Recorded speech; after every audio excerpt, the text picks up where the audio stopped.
L'avantage des cours de dessin à l'école Apolline, il n'y a pas de structure imposée aux élèves. Mon rôle en tant que professeur, c'est un peu le rôle de sensei. Les motiver et puis leur donner toute l'aide possible. Je pense que c'est tous ensemble qu'on arrive à marcher vraiment dans la même direction pour vraiment atteindre ce but commun qui est simplement la progression, le plaisir et le partage.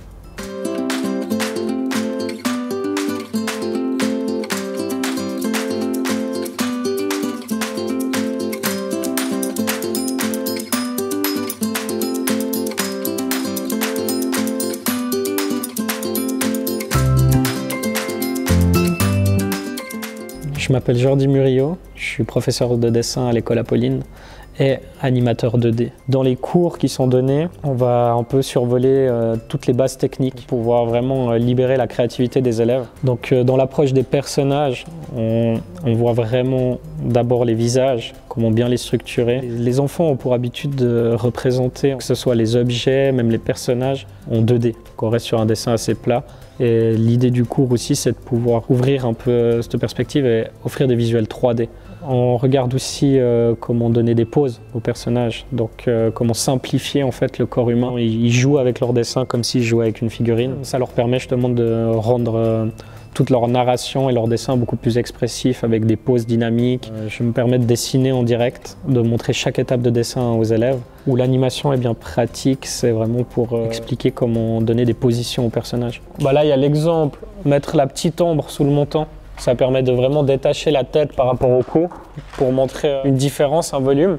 Si le personnage il tend la main contre nous, la main potentiellement elle va cacher plein de parties. Vous n'allez pas tout le temps dessiner de même taille un bras selon dans quelle direction il se pointe. J'ai l'occasion d'avoir des classes avec des élèves que je vois chaque semaine. Et le fait de les voir régulièrement permet justement de planifier en fait leur objectif. Ce qui se crée aussi avec les classes et qui est cool, les premiers jours, c'est toujours assez marrant parce que les enfants ne se connaissent pas. Ils sont tout concentrés, ils écoutent et ils ne discutent pas à droite à gauche.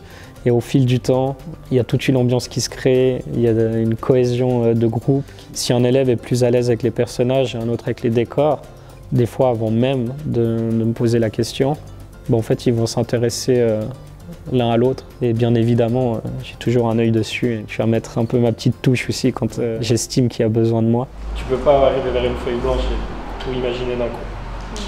Il faut tout le temps prendre des petites références et puis après tu les fais à ta manière. C'est vraiment eux qui décident ce qu'ils ont envie de voir, d'apprendre, même passant par les styles de dessin.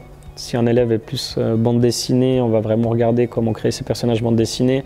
On va regarder comment raconter l'histoire, découper les cases, les 2-3 règles. L'approche manga, quelles sont les règles du manga. Et après, une fois que tout est clair dans la tête de l'élève et qu'il sait exactement où il doit aller, on va regarder ensemble le matériel dont il a besoin. Selon les désirs de l'élève, on va travailler avec un matériel différent pour chaque projet. On part de la feuille blanche pour tout inventer. Et à partir de là, une fois que les croquis sont bien travaillés, posés, que l'élève est content de son travail, on peut passer sur du papier plus épais. Et le papier plus épais permet de faire des couleurs dessus avec des techniques comme l'aquarelle ou les feutres alcool. Il y a aussi possibilité d'ancrer avec une plume et l'encre de Chine. Donc vraiment comme les mangaka.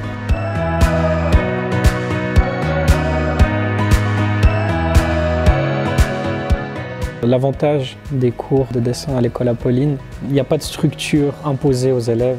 Mon rôle en tant que professeur, c'est un peu le rôle de sensei. Les motiver et puis leur donner toute l'aide possible. Je pense que c'est tous ensemble qu'on arrive à marcher vraiment dans la même direction pour vraiment atteindre ce but commun qui est simplement la progression, le plaisir et le partage.